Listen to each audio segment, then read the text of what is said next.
It's Bowie from Heroes, Beauty and the Beast. You're with Julian on the Brown Note and a review of M. Night Shyamalan. Have I said that right? I always get that. M. Night Shyamalan. Yes, I think so. I'm not going to go through his whole career. The film is Knock at the Cabin. It's a new release. I'm not going to go through his whole career. I agree with the statement someone said a while ago. Guy Ritchie and M. Night Shyamalan are the two worst directors currently getting work. I have modified slightly, given Guy Ritchie's The Gentleman, which was the first film that I didn't hate of his since Snatch.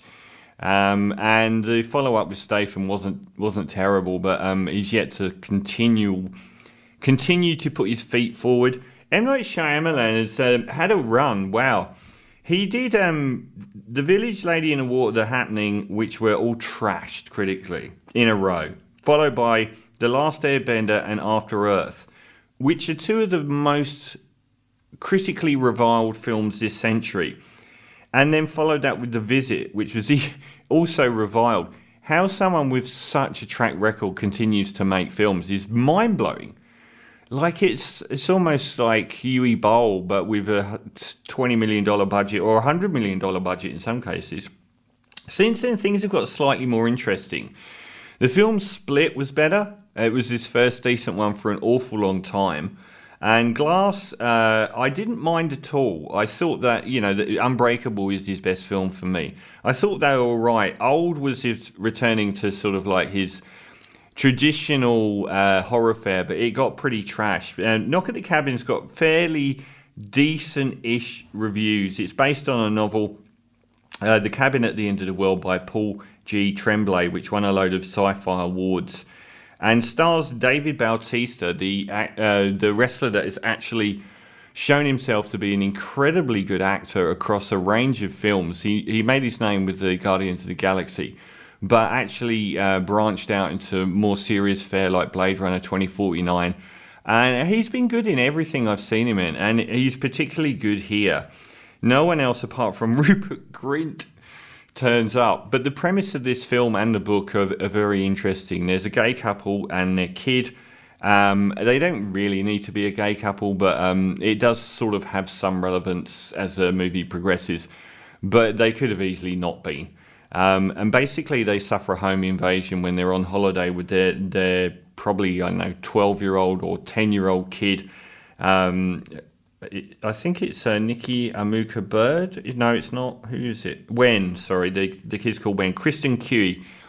They're all tied up, and basically the four people that break into their house tell them that they have to decide that one of the three will sacrifice one of the others. Otherwise, the world will end.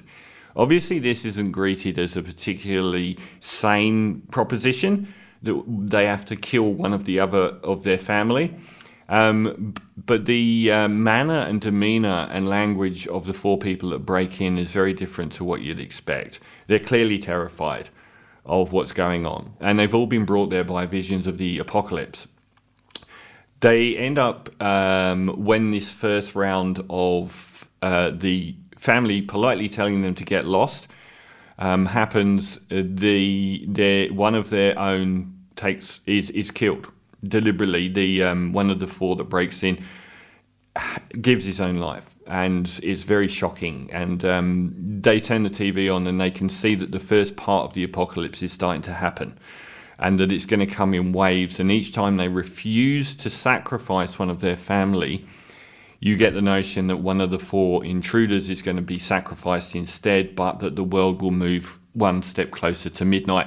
It's a brilliant premise, and it really overturns the whole usual premise of the home invasion trope, which can often descend into really sadistic violence and so on. The story setup is good. I feel like M. Night Shyamalan is his own worst enemy as a director.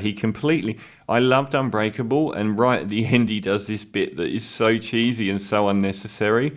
He does several things here which don't improve the film, which could have been much better, such as he is notorious for not giving the audience the credit their brains were given. They go through bits where they have to explain stuff that you already understand, which gets quite grating.